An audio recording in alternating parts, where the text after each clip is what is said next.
In 1924, the U.S. Bureau of Mines published a household mineral guide that was distributed free to rural families across Appalachia and the Midwest. By 1952, it had vanished from most county extension offices. Not because the information was dangerous, because the information made an entire product category unnecessary. That guide devoted 11 pages to a single compound: sodium tetraborate decahydrate, a white powder mined from dry lake beds in California's Mojave Desert. You may know it by its common name, borax. The Amish have never stopped using it. The rest of us were quietly steered away from it. The moment the cleaning industry realized it couldn't be improved upon, bottled and marked up 600%. A standard box of 20 Mule Team Borax, 76 ounces, costs $6.47 at most feed and hardware stores. The average American household spends $42 a month on specialty cleaning, pest, and laundry products that borax either replaces entirely or outperforms. The Schlabach family of Wayne County, Ohio, runs a household of 11 people on roughly 2 boxes of borax a year. That's under $15. Let that number sit for a moment. Why you stopped hearing about it? Borax can't be patented. It comes out of the ground. You mine it, dry it, grind it, box it. There is no proprietary formula, no licensing fee, no recurring research and development cost to pass on to the consumer. When synthetic detergents arrived in force after World War II, manufacturers had a problem. Borax did most of what their new products claimed to do, cost almost nothing, and had a documented track record stretching back to ancient Persian households in 300 BC. The solution wasn't to compete with it. The solution was to make it invisible, to replace the word borax on product labels with multi-syllable chemical trade names, and to stop stocking it near the laundry aisle. It didn't disappear. The Amish just never let it go. The 15 uses: laundry booster that outperforms pods. Ruth Bontrager of Sugarcreek, Ohio, has been doing laundry for a family of 8 for 31 years. She has never purchased a laundry pod. Her method? Half a cup of borax added directly to the drum before loading. It raises the pH of the wash water, which pulls oils and odors out of fabric at a molecular level that detergent alone can't reach. A 1957 study from the Cornell Home Economics Institute confirmed a 40% improvement in stain removal when borax was combined with standard soap. Ruth's beginner warning: don't substitute it measure for measure with detergent. It works alongside soap, not instead of it. The all-surface kitchen scrub: 2 tablespoons of borax, 1 tablespoon of dish soap, and enough water to form a paste. Eli Schwartz of Millersburg keeps a small tin of this mixture near his kitchen sink year-round. It cuts grease from cast iron surfaces, removes mineral staining from porcelain, and cleans tile grout without scratching. The abrasive action comes from the crystalline structure of the borax granules. Fine enough not to damage, coarse enough to lift. This is the same formulation documented in a 1941 Ohio State Agricultural Extension Bulletin. Refrigerator odor elimination, no box required. A shallow dish of dry borax on an open refrigerator shelf absorbs and neutralizes odor compounds more effectively than baking soda, which only neutralizes acids. Borax handles the full odor spectrum. Jacob Miller of Holmes County leaves a half-cup dish in his propane cooler and replaces it every 3 months. Cost? Roughly 40 cents per quarter. Mattress and upholstery refresh. Sprinkle borax lightly over the mattress surface. Work it into the fabric with a dry brush. Leave it for 30 minutes, then vacuum. It neutralizes the organic compounds that accumulate in mattress material over time and discourages dust mite populations. This practice was standard in American boarding houses through the 1930s. The Zook family of Lancaster County does this seasonally with every mattress in the house, spring and fall. Ant and roach bait, the cheap version, 1 part borax to 3 parts sugar, placed on a small piece of cardboard near entry points. The sugar draws the insects.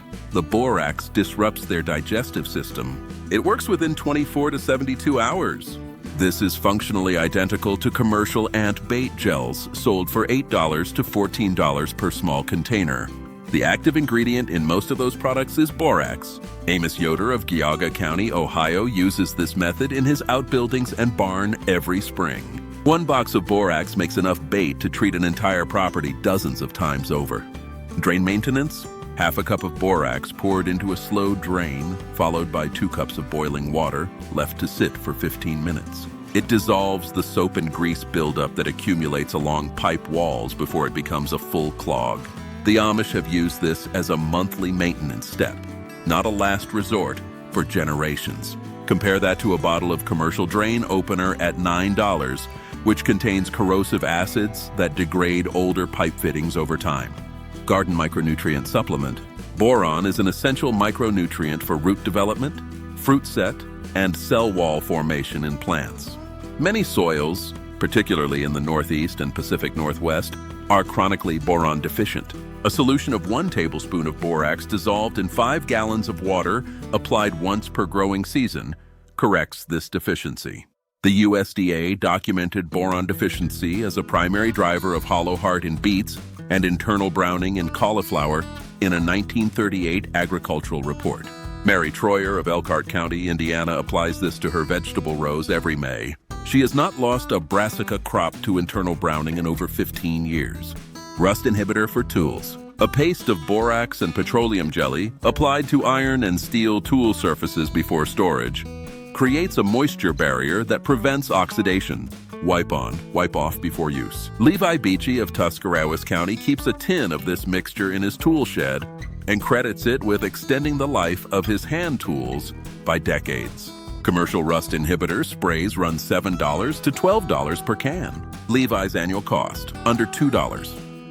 Candle wicks, fire-resistant treatment. Untreated cotton wicks produce excess soot and mushroom at the tip. Soaking wicks in a saturated solution of borax and salt water.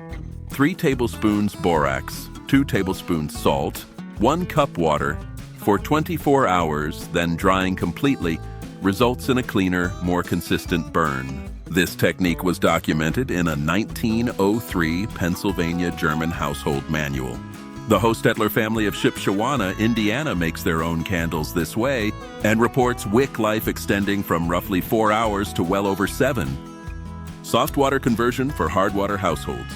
Hard water reduces soap's cleaning effectiveness by reacting with calcium and magnesium ions.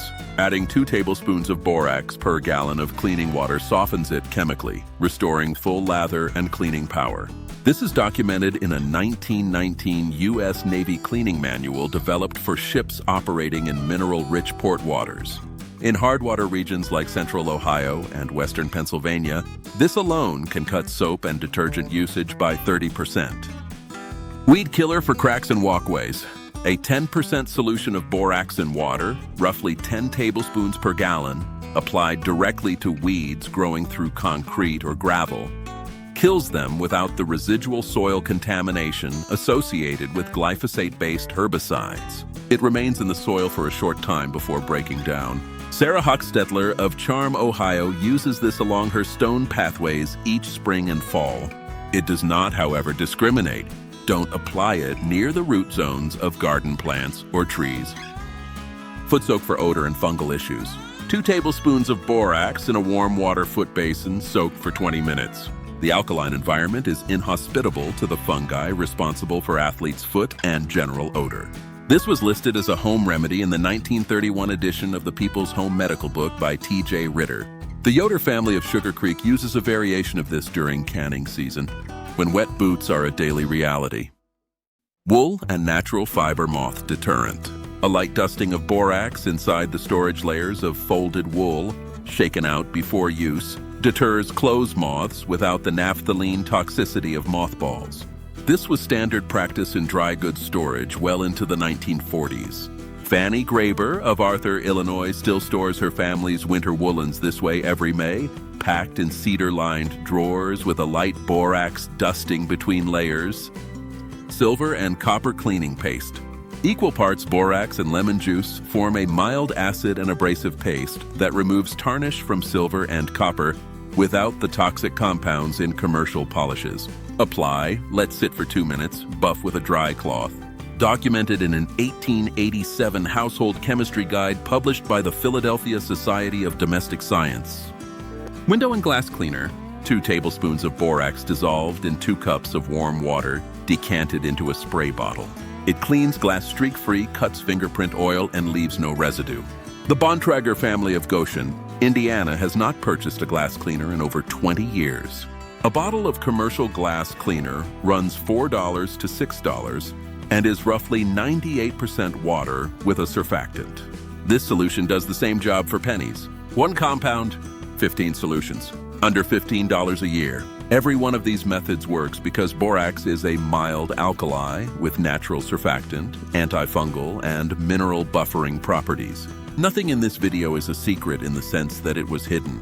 It's a secret in the sense that it was allowed to be forgotten.